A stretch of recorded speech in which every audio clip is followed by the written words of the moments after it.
você abrir a sua Bíblia na carta do apóstolo Paulo aos Gálatas. Uma coisa importante sobre o voluntariado, a gente eu esqueci de mencionar. Às vezes a gente fica falando assim, olha, voluntários, tal, fale conosco. Fale conosco parece quase que uma entidade, assim, uma coisa meio genérica, né? Fale com o Marcos. O Marcos é a pessoa que vai nos ajudar a fazer essa triagem dos ministérios. Então, qualquer voluntário, para qualquer ministério, fale com o Marcos, procure ele, e ele vai te encaminhar para o líder do ministério, ele vai poder te explicar basicamente do que se trata. Então, fiquem à vontade quanto a isso, tá bom? Gálatas capítulo 3, a partir do versículo 26, essa manhã, até o capítulo 4, versículo 7. Gálatas 3, a partir do versículo 26, até o versículo 7 do capítulo 4, se você puder, me acompanhe aí na leitura. Todos vocês são filhos de Deus, mediante a fé em Cristo Jesus. Pois os que em Cristo foram batizados, de Cristo se revestiram. Não há judeu nem grego, escravo nem livre, homem nem mulher, pois todos são um em Cristo Jesus. E se vocês são de Cristo, são descendência de Abraão e herdeiros segundo a promessa. Digo, porém, que enquanto o herdeiro é menor de idade, em nada difere de um escravo, embora seja dono de tudo. No entanto, ele está sujeito a guardiães e administradores, até o tempo determinado por seu pai. Assim também nós, quando éramos menores, estávamos escravizados aos princípios elementares do mundo. Mas, quando chegou a plenitude do tempo, Deus enviou seu Filho, nascido de mulher, nascido debaixo da lei, a fim de redimir os que estavam sob a lei, para que recebêssemos a adoção de filhos. E porque vocês são filhos, Deus enviou o Espírito do seu Filho aos seus corações, o qual clama, Abba, Pai. Assim, você já não é mais escravo, mas filho, e por ser filho, Deus também o tornou herdeiro. Senhor Deus, fale aos nossos corações essa manhã, trazendo a Tua palavra como efeito de transformação, de regeneração, de exortação e de encorajamento. Que a Tua palavra cumpra em nós o Teu querer, a Tua vontade, o Teu propósito. Assim nós pedimos no nome de Jesus. Amém. Amém. Você já imaginou descobrir, assim, de repente um parente distante, que você sequer conhecia, você descobre que tem esse parente, que ele faleceu e que ele te deixou uma herança com uma quantia muito maior do que você poderia sequer imaginar. É meio coisa de filme, né? E que você tem acesso imediato a essa herança, não por algo que você tenha feito para merecê-la, mas porque simplesmente essa herança lhe foi dada. Já imaginou algo assim? Então, em uma profundidade muito maior, essa é uma das realidades que esse texto nos apresenta.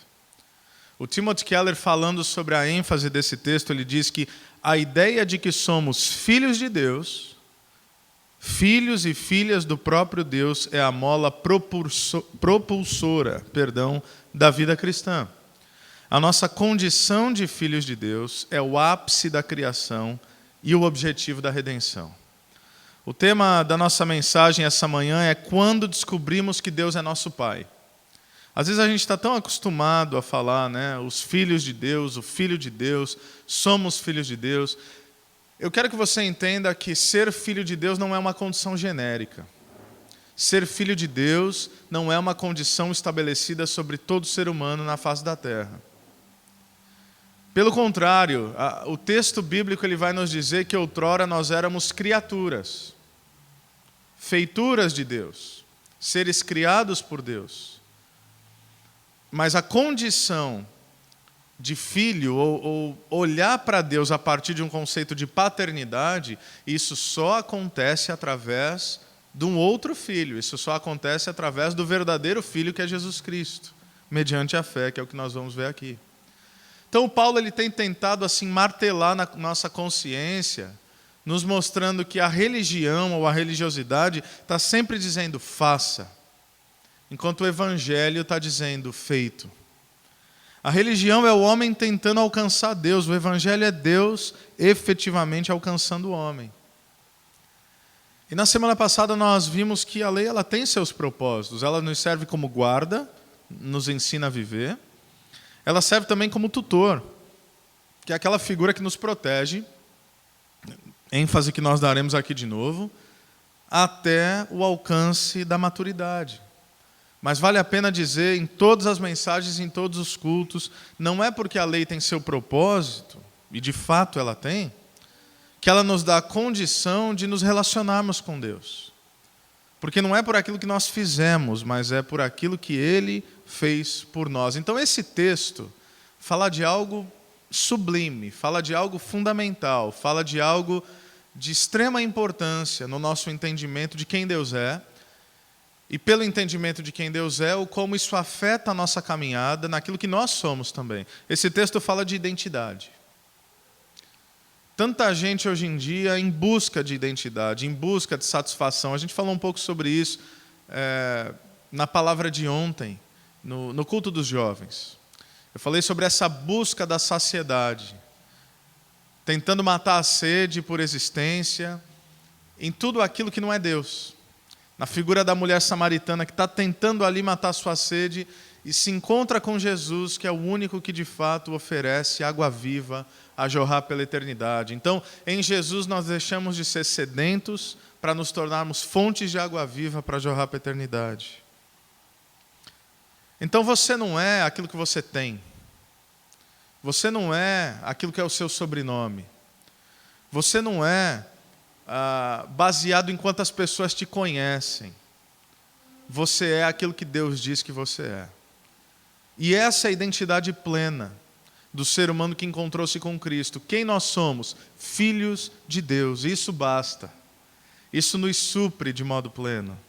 Então olha o que o versículo 26 vai dizer. Todos vocês são filhos de Deus, mediante a fé em Cristo Jesus, pois os que em Cristo foram batizados, de Cristo se revestiram. Então, somos filhos de Deus. Essa é uma verdade maravilhosa.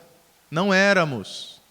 Ninguém nasce como filho de Deus. Nós nos tornamos filhos de Deus. Essa é a nossa identidade. Não por aquilo que fizemos, mas porque Ele desejou adotar-nos como filhos. E qual a importância de entender esse conceito da paternidade do nosso Deus? Entender Deus como Pai, não apenas como uma divindade distante. Você tem que lembrar que assim, o conceito de Deus como Pai hoje, na sociedade ocidental e sobretudo dentro de uma igreja, parece um conceito tão comum a nós. Como eu disse, a gente está acostumado a falar que Deus é nosso Pai. Isso não era comum nessa época. Isso não era comum, sobretudo, no conceito de uma religião judaica, onde Deus era um ser distante. Deus era aquele que mandou a lei. Deus era aquele que envolvia o Monte Sinai em fumaça. Deus era o Deus do tabernáculo. Deus era o Deus do sacrifício. Era essa figura de divindade que eles tinham. Jesus inaugura uma revolução de fé quando ele diz: quando vocês orarem, orem assim, Pai Nosso. É em Jesus que a gente conhece Deus como Pai. E entender que Deus é Pai muda completamente a nossa relação com Ele. Porque entender que Deus é Pai nos traz proximidade. Nos faz perceber que Deus nos trata com carinho. Agora é uma relação de afeto. Não uma relação religiosa, robótica, de trocas, méritos e deméritos. Perceber Deus como Pai é perceber que há intimidade. É perceber que somos amados e é perceber, tal como um filho que confia plenamente no seu pai e na sua mãe, em Deus, como Pai, nós temos segurança, nós estamos seguros. Não é isso que o salmista percebeu na linguagem de um pastor? O Senhor é o meu pastor e nada tenho falta. E Ele me basta. Se o Senhor é o meu pastor, eu trocaria, se Deus é meu Pai, nós não precisamos de absolutamente mais nada. Essa semana eu conversava com alguns jovens, alguns que eu tenho o privilégio de caminhar um pouco mais perto. Chamei um, chamei outro. A gente se reúne para estudar a Bíblia com alguma regularidade. E essa semana nós, sem dúvida alguma, entramos num nível de intimidade e cumplicidade maior, porque nós fomos ministrados uns pelos outros ao nós compartilharmos a nossa história, compartilharmos a nossa infância. E é interessante, depois de ouvir aqueles jovens, tinham 5 deles, 5 ou 6, 5. Eu falei, bom, agora faz mais sentido ainda porque Deus nos juntou nessa caminhada de discipulado. Todos eles, todos, tinham alguma história de tragédia familiar para contar. Um não tinha o pai. O outro tinha, mas o pai o espancava. Aí o outro tinha o pai, e o pai não o espancava, mas o pai teve um relacionamento extraconjugal, constituiu outra família. O outro descobriu que o pai tinha uma outra família depois. O outro teve o pai, mas o pai faleceu, permaneceu a mãe o espancava por tudo. Então,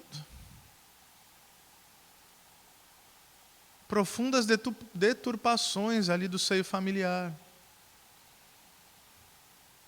E foi tão bom ser ministrado pela palavra de Deus e entender que Deus é um Pai pleno. E por que isso é importante? Porque a palavra de Deus vai nos dizer que nossos pais terrenos são maus. Porque o ser humano é mau. Mas ela diz, mesmo os seus pais sendo maus, sabem lhe dar coisas boas. Quanto mais o Pai Celestial não lhes daria também plenamente do seu Espírito Santo. Então, quem sabe, você teve, de repente você teve um ambiente familiar assim maravilhoso e glória a Deus por isso.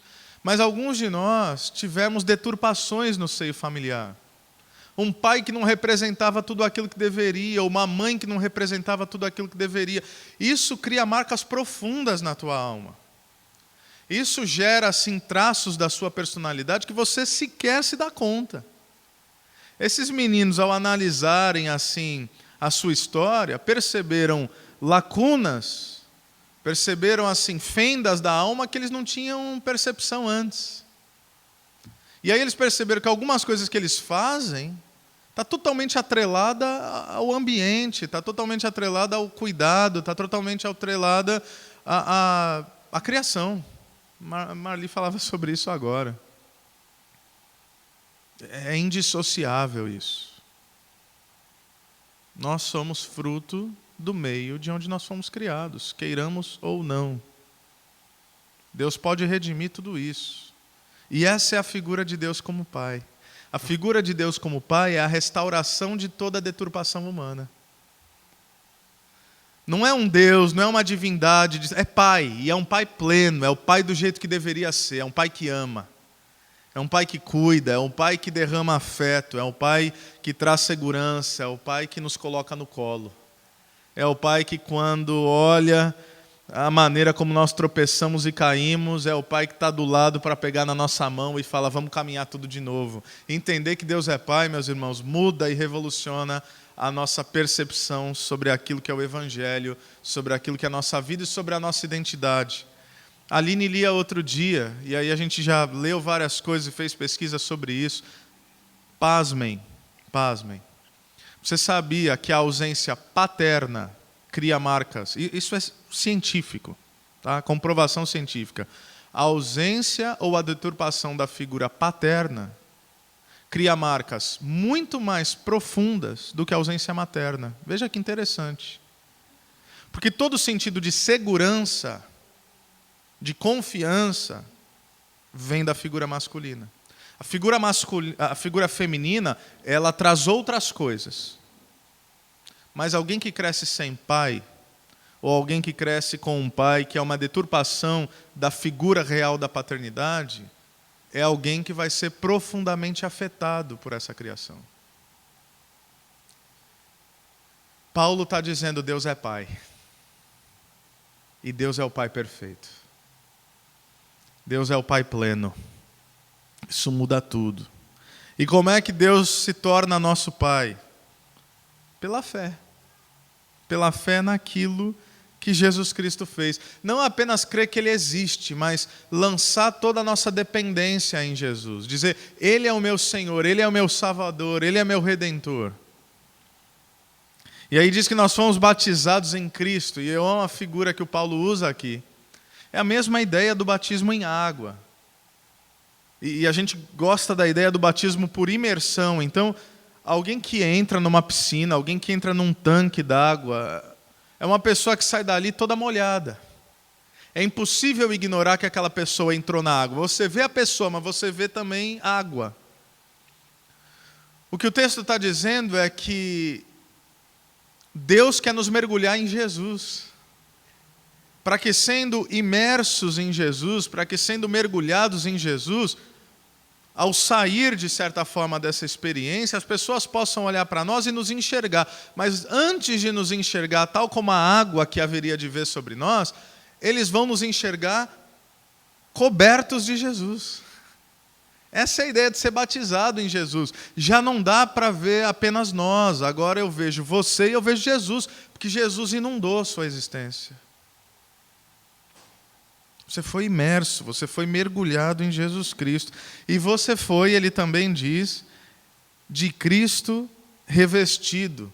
Mais uma vez, uma ideia semelhante aqui. Revestido é a ideia de alguém que coloca sobre si vestes.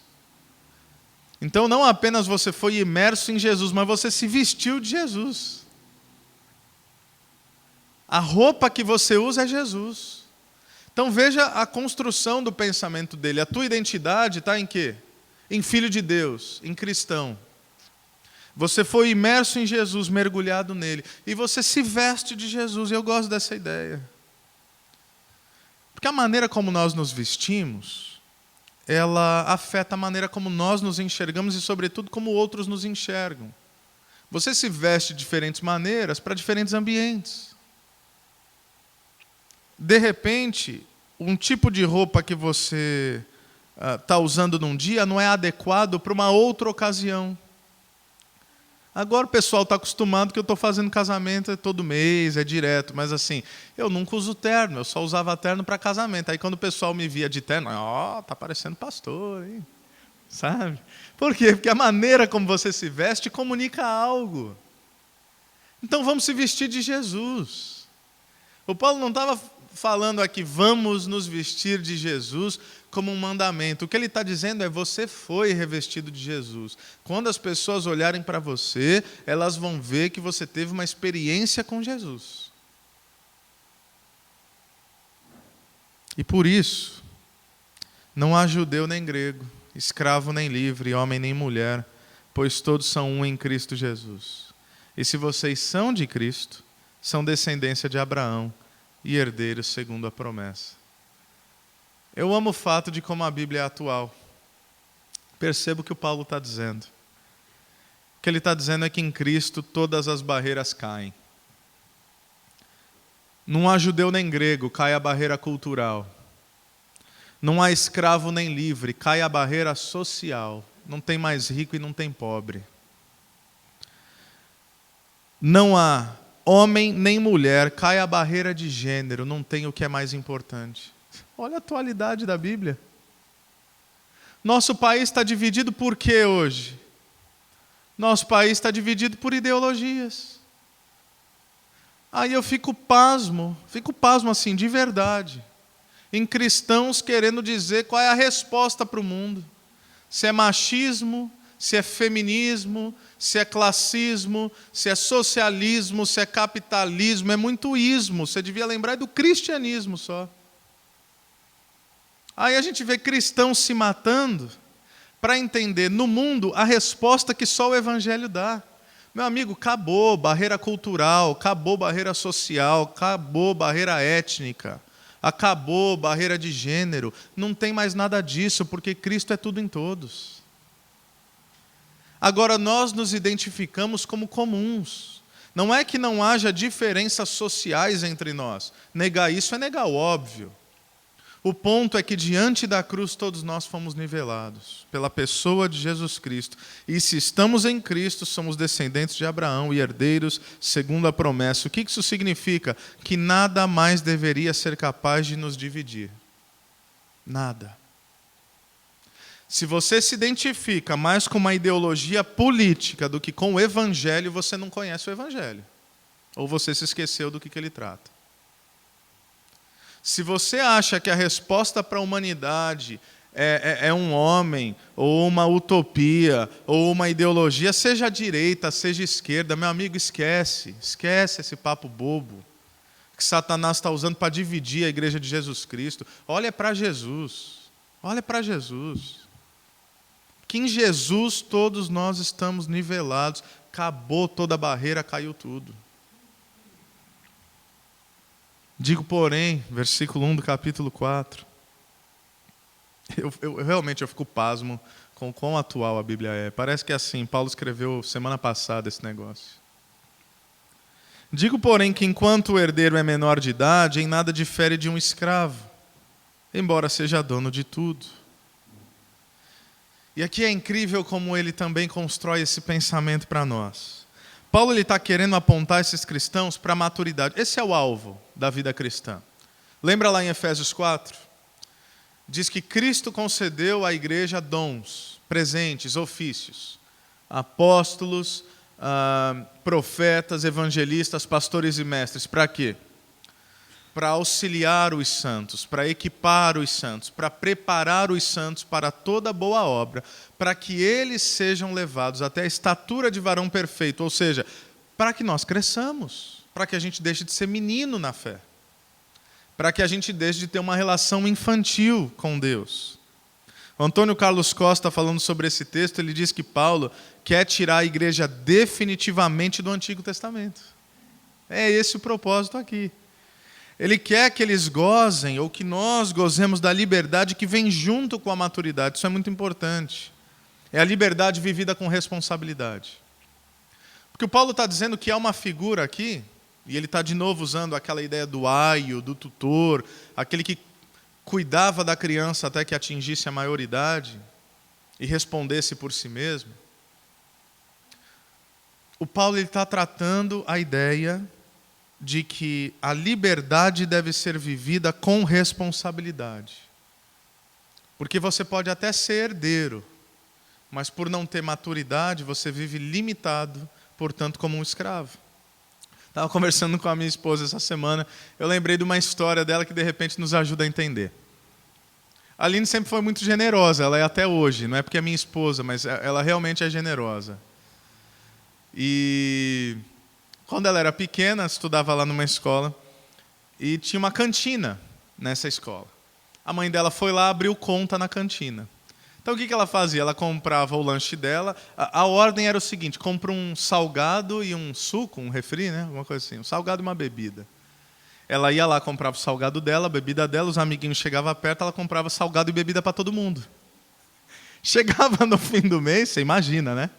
A mãe ia lá pagar, digamos, eu estou falando hipotético, diz que ia lá R$40, não era 40, é 400. Falei, o que aconteceu aqui? Tua filha está comprando lanche para todo mundo. Ela, não. Aí o que a mãe dela fez? Ela fez aquilo que precisa ser feito diante de alguém que ainda não tem a maturidade para decidir tudo sozinho. Ela falou, então o negócio é o seguinte, falou para a mulher da cantina. Eu só vou pagar no final do mês aquilo que é respectivo a um salgado e uma bebida por dia. Só venda isso para ela. Se você cobrar a mais, você vai ficar com prejuízo. A mulher, beleza. Por que isso aconteceu? Porque, embora ela fosse filha, por não alcançar a maturidade de tomar decisões, ela precisava de limitações. Hoje, ela pode pegar, assim, a gente pode pegar nosso salário no começo do mês e falar, e aí, o que a gente vai gastar o nosso salário esse mês? Em lanche. Eu posso fazer isso? Fala a verdade. Lógico que eu posso, o dinheiro é meu, Se eu quiser gastar com lanche, eu gasto todo o meu salário com lanche. A pergunta é, eu devo? Não devo, por quê? Porque há uma maturidade. Então, é isso que a gente precisa entender sobre a graça. Não é liberdade para libertinagem, é liberdade com responsabilidade. Tudo posso, né? Tudo me é lícito, mas nem tudo me convém. Por quê? Agora eu sou um pai de família, eu tenho que sustentar minha esposa, eu tenho que sustentar 2 filhos. Se eu gastar todo o meu salário em lanche, eu não pago conta. A Bruna colocou um negócio lá, a gente tem um grupo que a gente fica mandando brincadeira lá, zoeira um para o outro no WhatsApp. Aí ela postou, acho que era o Chapolin, né? Esse conteúdo como é que é? É próprio apenas para adultos. Aí ela colocou boleto para pagar, aluguel, conta de luz, IPTU. Então, quer dizer, é papo de adulto, entendeu? Não é papo para criança. A criança gasta em lanche, adulto paga a conta. Se sobrar, a gente compra lanche também. O que o Paulo está tentando nos ensinar é isso. Assuma a responsabilidade por aquilo que faz. Pastor, posso fazer isso? Pode, claro que pode. Você pode fazer o que você quiser, meu amigo, mas assuma a responsabilidade por aquilo que você faz. Só isso, diante de Deus e diante do próximo. No entanto, olha só, versículo 2. Ele está sujeito a guardiães e administradores até o tempo determinado por seu pai. É isso que a gente está dizendo. Até o tempo de sairmos, agora lidando com a nossa realidade, daquilo que eu vou chamar de um jardim de infância espiritual.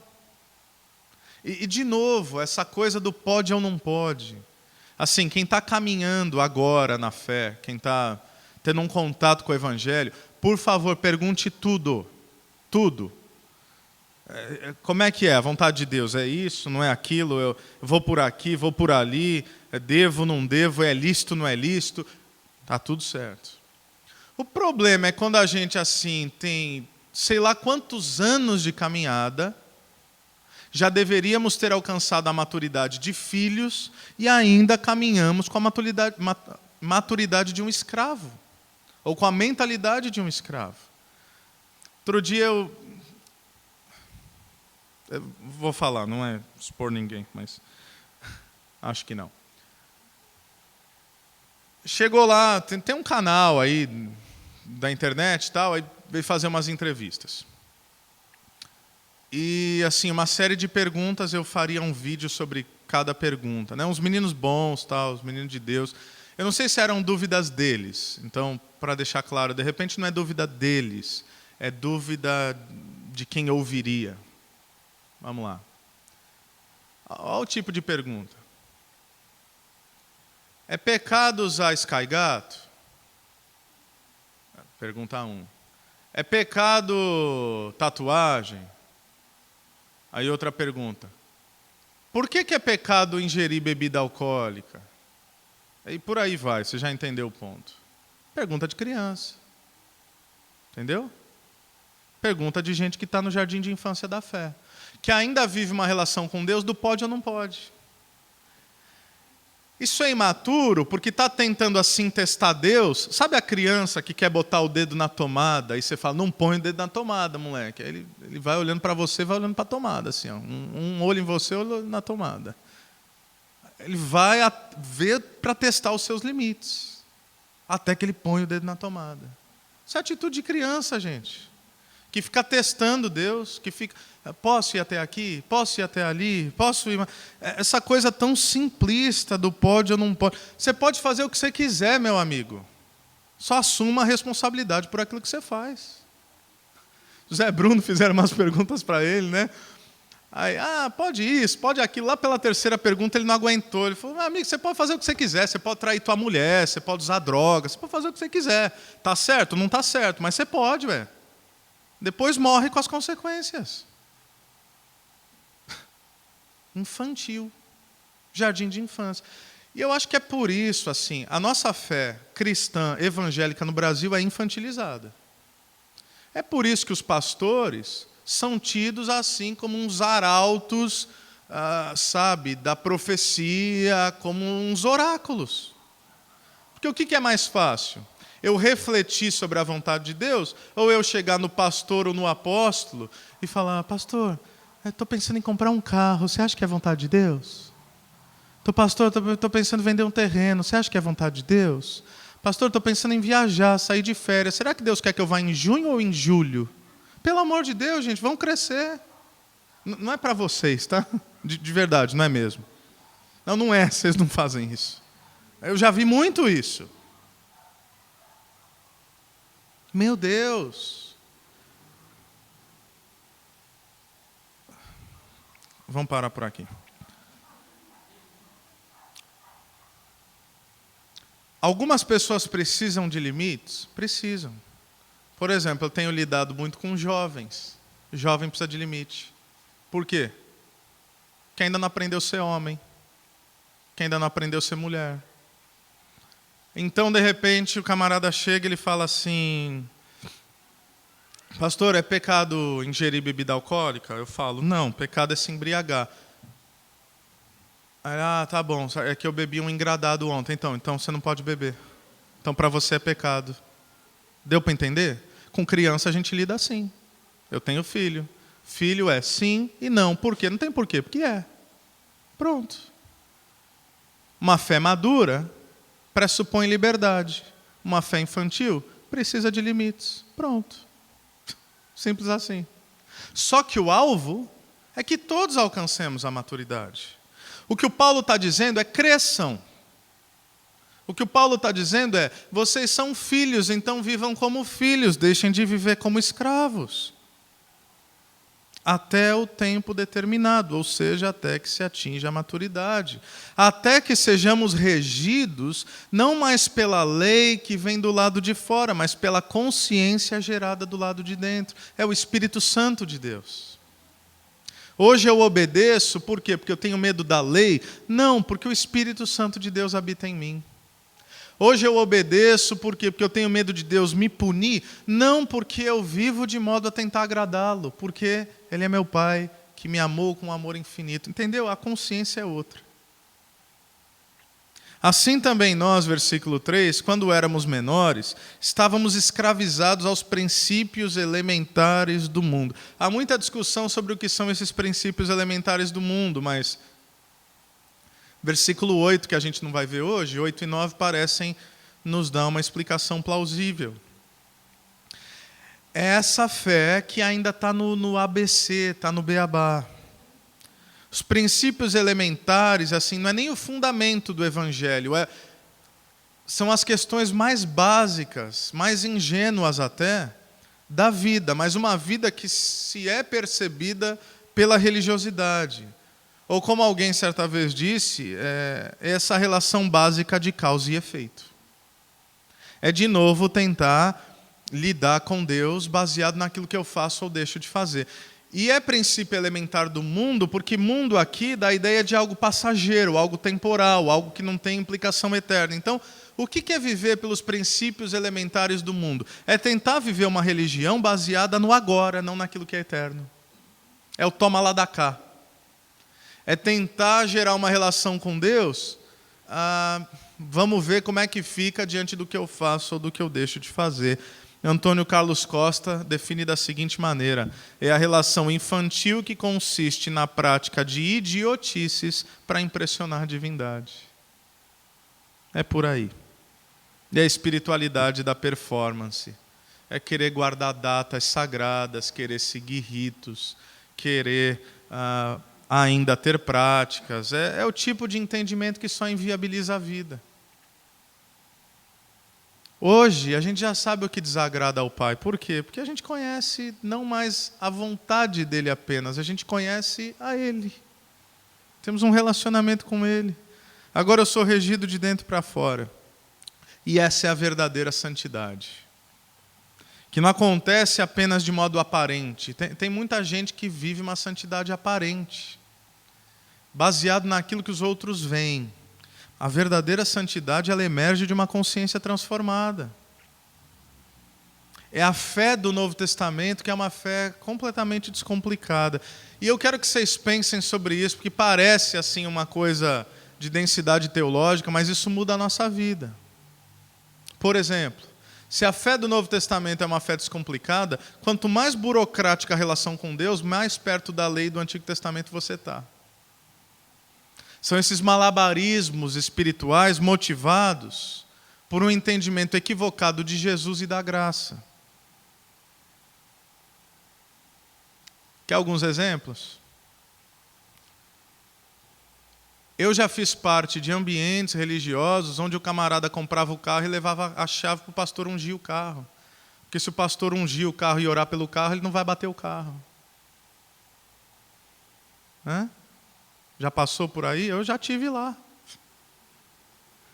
Unge carro, unge casa, unge empresa. Por que unge empresa? Para prosperar. Isso é sincretismo, amigo. Isso não tem nada de evangelho, não. É igreja com chofar, igreja com arca da aliança, igreja com véu, igreja que faz jejum de Daniel. É muito Moisés e pouco Jesus, entendeu? É muita lei e pouca graça, é muito Antigo Testamento e nada de Jesus. Novo Testamento é uma fé descomplicada.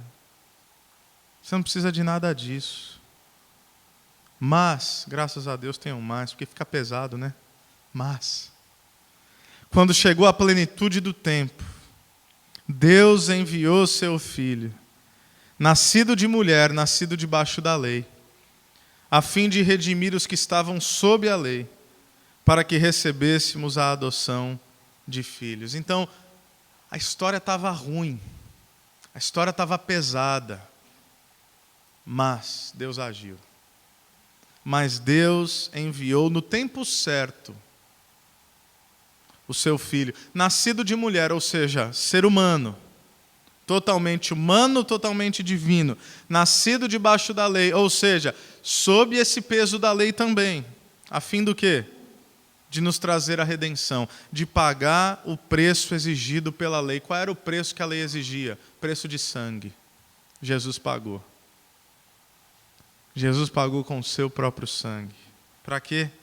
Para que recebêssemos a adoção de filhos. Um homem naquela cultura, sobretudo um homem de posses, na cultura greco-romana, ele podia, se ele não tivesse herdeiros, pegar um dos seus escravos e adotá-lo. E agora aquele escravo se tornava como um filho. E quem tem alguma familiaridade com o processo de adoção, eu acho lindo que Deus usa esse exemplo. Ele não fala só de ter nos gerado, embora seja verdadeiro, mas ele fala de ter nos adotado. O que isso pressupõe? Pressupõe escolha. Ele nos escolheu. Não apenas ele nos gerou. Nosso nascimento não foi um acidente. Não foi uma coisa não programada. Ele escolheu ser nosso pai. Isso muda tudo. É um pai que escolheu ser pai. E agora, quando um pai olha para os seus filhos, ele já não faz mais essa distinção, esse é biológico, esse é adotivo. Não, eles são filhos. Eles são filhos. Todos são filhos. E porque vocês são filhos, versículo 6, Deus enviou o Espírito do seu Filho aos seus corações, o qual clama, Abba, Pai. O Tim Keller diz que para o Filho de Deus, todos os dias são de confiança e ousadia. Nós não andamos com medo de nada nem de ninguém, isso é tão importante. Por termos Deus como Pai, acabou o medo. Nosso Pai é dono disso tudo aqui, ele diz. Nossa condição de filhos afasta o medo de não nos realizarmos ou deixarmos de ser aprovados. Medo esse presente na raiz de grande parte da nossa desobediência. A espantosa consequência de filiação é que Deus agora nos trata, preste atenção, como se tivéssemos feito tudo o que Jesus fez. Somos todos filhos. Como é que Deus te enxerga agora? Deus vê em você a figura do Filho perfeito. Não porque nós somos perfeitos, mas porque você foi batizado e revestido de Jesus. Quando ele olha, ele vê Jesus.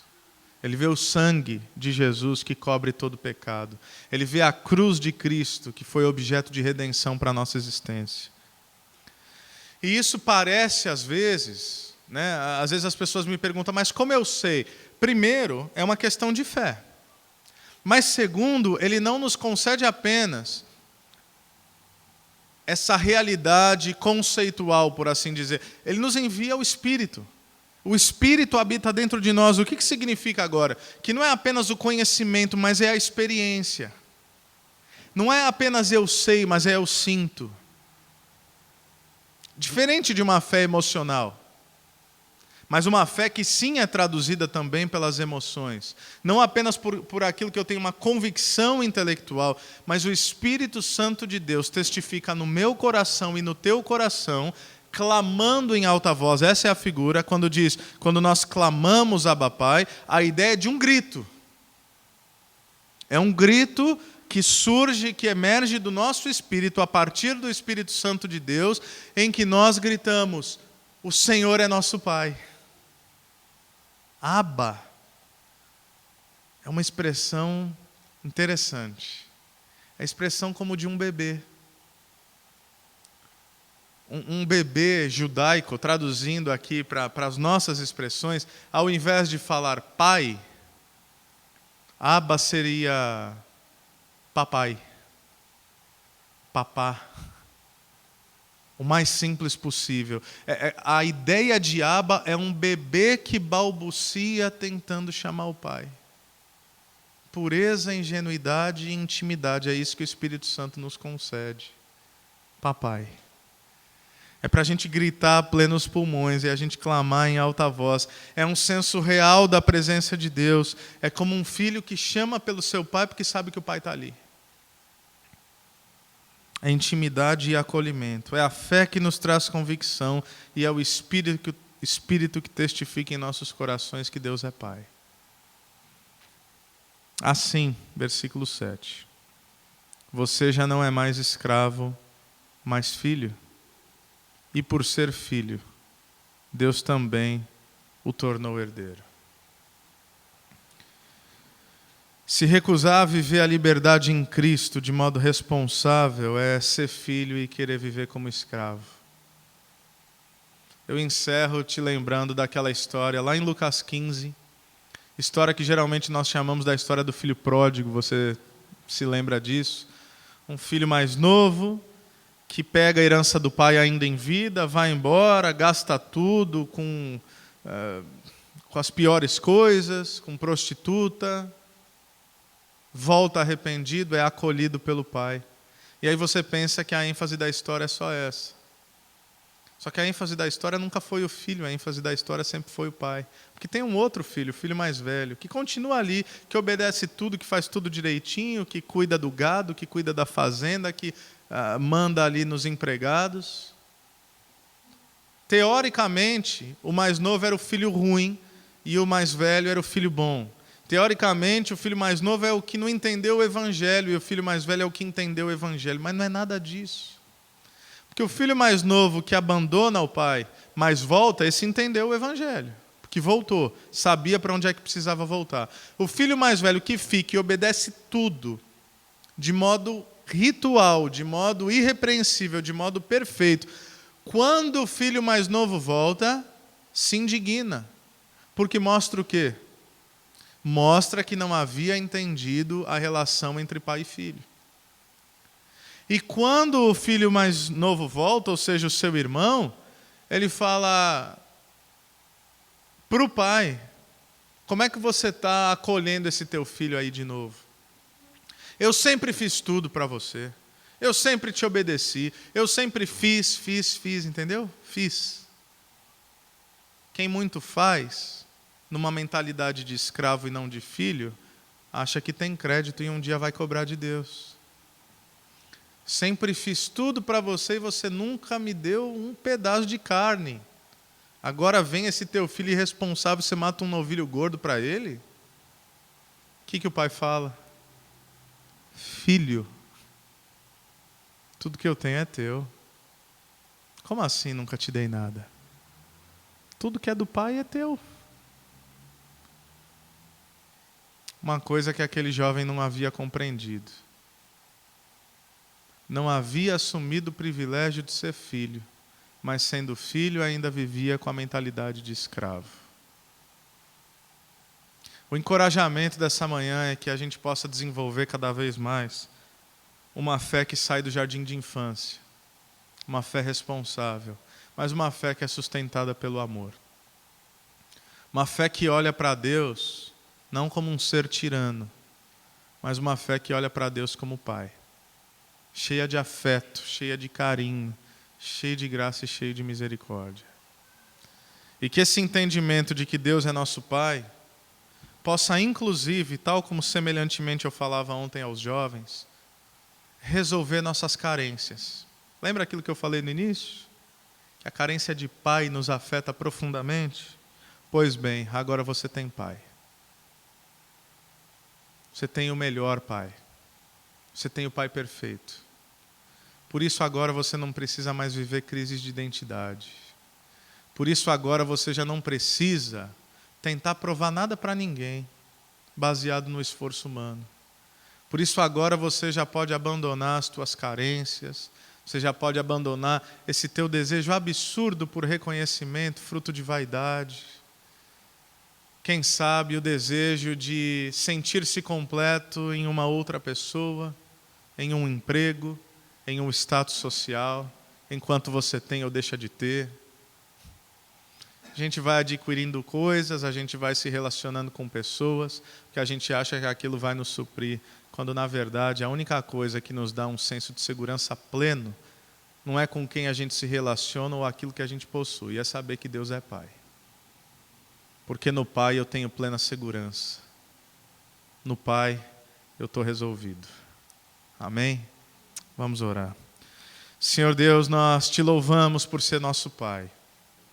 Te agradecemos pelo teu profundo amor e pela adoção que nos foi concedida pela fé através do teu Filho Jesus. Te louvamos, Deus. Te louvamos porque esse é um entendimento muito maior até do que nós podemos compreender.